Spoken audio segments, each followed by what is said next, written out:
ঝিনাইদহের শৈলকুপায় অবিরাম উন্নয়ন বাংলাদেশ নামের একটি স্বেচ্ছাসেবী সংগঠনের উদ্যোগে শ্রমজীবী মানুষ পথচারীদের মাঝে স্যালাইন শরবত ও কমল পানীয় বিতরণ করা হয়েছে। ঝিনাইদহে তীব্র রোদ আর তাপদাহে অতিষ্ঠ হয়ে পড়েছে জনজীবন।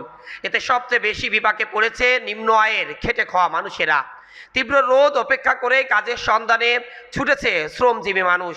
এই রোদে তাদের স্বস্তি দিতে ঝিনাইদহের শৈলকুপায় শ্রমজীবী মানুষ ভ্যান চালক সহ পথচারীদের মাঝে স্যালাইন শরবত জুস ও কমল পানীয় বিতরণ করেছেন অবিরাম উন্নয়ন বাংলাদেশ নামের একটি স্বেচ্ছাসেবী সংগঠন।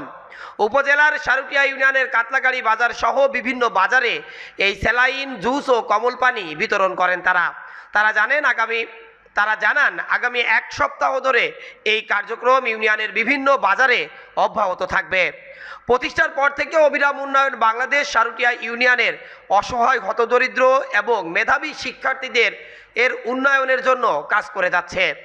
একটি অশান্ত ইউনিয়ন হিসাবে মানুষের কাছে পরিচিত থাকলেও এই ইউনিয়নে আশীর্বাদ হয়ে এসেছে এই অবিরাম উন্নয়নে বাংলাদেশ।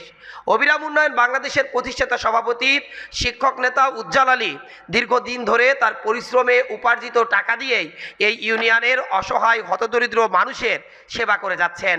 তিনি আগামীতেও অবিরাম উন্নয়ন বাংলাদেশের মাধ্যমে তার প্রিয় সারুটিয়া ইউনিয়নের প্রতিটি গ্রামের অসহায় হতদরিদ্র মানুষের পাশে এভাবেই দাঁড়াতে চান।